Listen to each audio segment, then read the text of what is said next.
Frederick Lenz said, if you line everything up just right, you walk through a doorway where the world as you know it collapses. I've learned that it takes a healthy dose of courage to walk through a door. There's no guarantee of what I will find on the other side. In my work as a home health occupational therapist, I've walked through thousands of doors into the homes of total strangers. I've had the privilege to enter homes of people from all walks of life.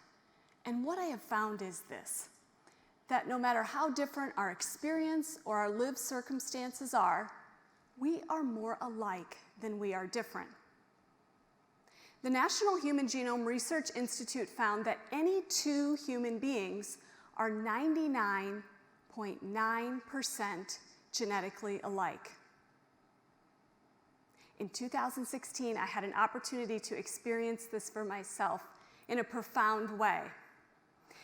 In all, I would walk through a series of 7 doors, with each one locking behind me before I met Aaron. Aaron is my friend. He is in prison.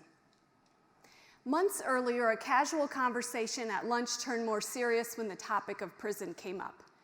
And I noticed my coworker, who responded with more compassion and insight than the rest of us. And as we began to disperse back to work, I asked her if she knew someone who was in prison. Now, I'll be honest with you, my questions were ignorant and intrusive that day. But she answered them.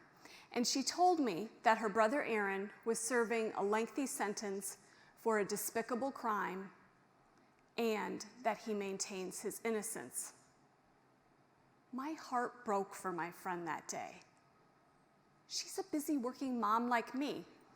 And when I got home that evening, she was still heavy on my mind, and I decided to write a note of empathy. What I did not expect was to receive a letter from Aaron in response. And in that letter, he shared a little bit of his story. But what stood out more than anything was that there seemed to be an air of optimism about his letter.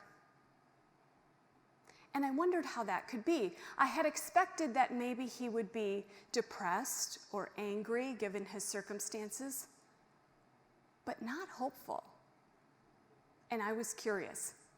So I began to correspond with him by mail, and through those letters, we found that we had common interests. And in time, he invited me to visit him. Now, prison is an intimidating place, even for a visitor, and I had no point of reference for it. On a spring afternoon, I took a deep breath and I drove to the medium security prison that was just 2 miles from my home. I stood at the front door and I checked my documents one more time. Click. I entered in and waited at the second door. Click. I proceeded to the guard station and I slid my papers under the window and I waited as the guard looked them over. Then the guard looked at me and said, "His name and number?" I recited Aaron's name and number, and the guard told me to have a seat. So I looked around the waiting room and I seated myself on a blue plastic sofa and I pressed my trembling hands into my lap. And I thought about the vast differences between Aaron and myself. Here I was, a white middle-class working mom, and he, a black man who had spent most of his adult life in prison. I had been through the doors of strangers many times, but nothing like this. Click of the third door.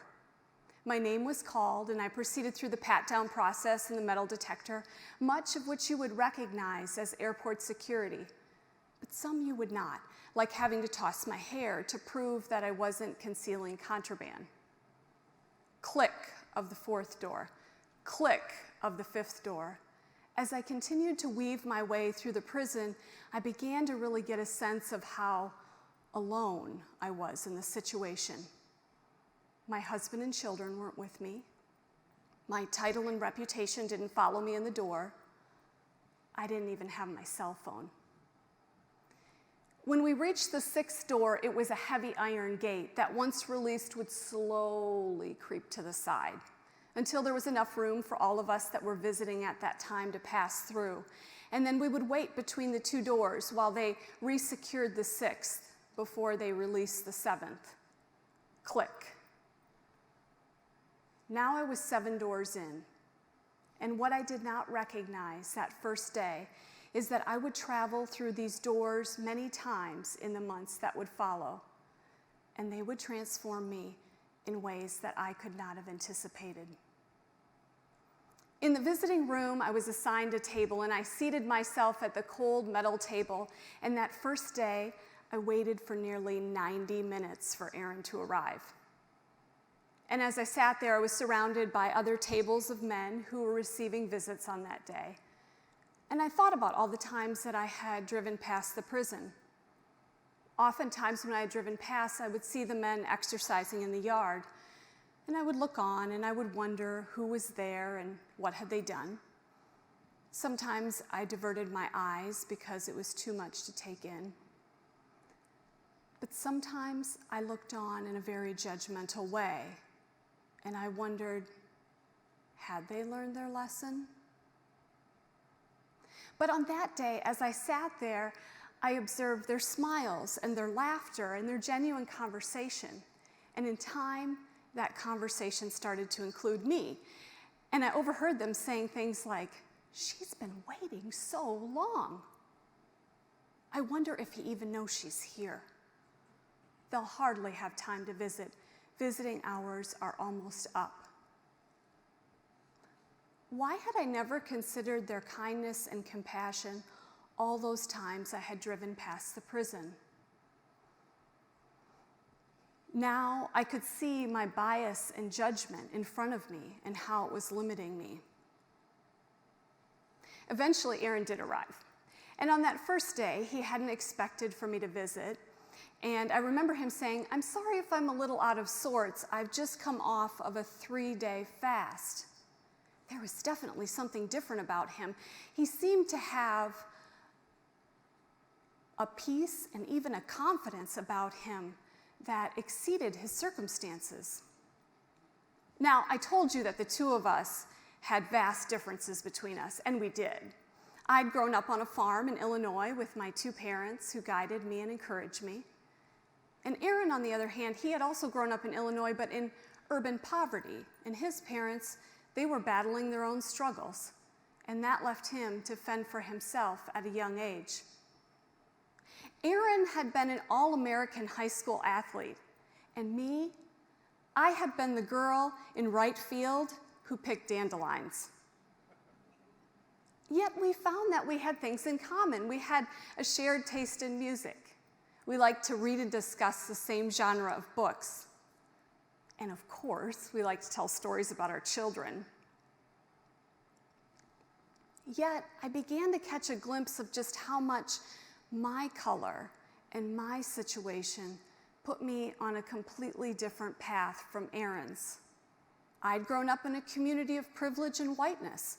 Right and wrong had always seemed very clear-cut and easy to me.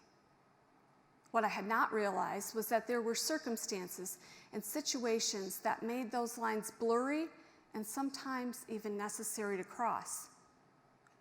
For example, before I met Aaron, it seemed very clear-cut to me that a drug dealer was a bad guy. But when Aaron shared his story with me, some of which included that he started to deal drugs in the 5th grade, I understood it was because he was a hungry 11-year-old, not because he was a bad guy. And there it was. I had walked through a door where the world as I knew it collapsed. But now that I could see my own bias and judgment, I could really listen. And that opened the door to compassion. This was not only valuable in becoming friends with Aaron, but it prepared me for every person I would meet after him. Because now I was looking beyond the labels and experiencing the gifts that each person had to give in the moment. Mr. Rogers carried this quote in his pocket by Mary Lou Kanaki that I think is fitting. "There isn't anyone you couldn't learn to love once you've heard their story." Having friends who have a much different lived experience is delightfully rich. It's the sharing of food and culture and music and lingo that satisfies the soul and stimulates the mind. One day, as I was visiting Aaron, I suddenly remembered something I wanted to tell him. And I said, "Holy moly, you're not going to believe this." Before I could share my idea, Aaron started to laugh, and he shook his head, and he said, "Holy moly, that is so white girl." And later, he used the term pump fake, and that was new to me. Now, a pump fake is a basketball move to throw your opponent off, but it's also a term that can be used to describe someone who's trying to be something they're not. One day, as we discussed these differences between the two of us, and yet marveled at the fact that we had generally come to similar conclusions about life in general, Aaron suggested that we write a book about our friendship. And after some consideration, I thought it was a great idea. So I wrote manuscripts and wrote questions and sent it all to him. And he made corrections and answered my questions and sent it back to me. In the end, it would be Aaron who would come up with the title. But for me, writing the book took me on a journey scrolling through my lived experiences, but this time looking at them through an entirely different lens. I remember the day that I received a letter from Aaron describing to me the day that he was arrested. I stopped and stared at the page in disbelief at that date, the one forever etched in my mind. On the very day that Aaron was arrested was the very day that I became a mother. For me, it was a day I would always look back on, and I would think it was almost as if I had walked out of one life and into another that day. And the same was true for Aaron, but for a much different reason. Our stories bond us to each other, even when they're very different. While the harsh realities of prison continue to confine Aaron, even prison cannot steal hope in the human heart. Recently, Aaron completed his bachelor's degree. Initially, I had gone to visit him because I wanted to see if he really was the person his letters described. I continued to go because he possessed qualities I wanted for myself. I learned that gratitude opened the door to hope. I could choose peace even amid chaos, and joy is still possible even when life is heavy. Hope, peace, and joy, they are universal desires of the human heart. Putting myself in unfamiliar situations has allowed me to meet people like Aaron. That space of discomfort initially has always been worth the value of a friend. And these friendships have changed the way that I see the world around me, but also the person inside me.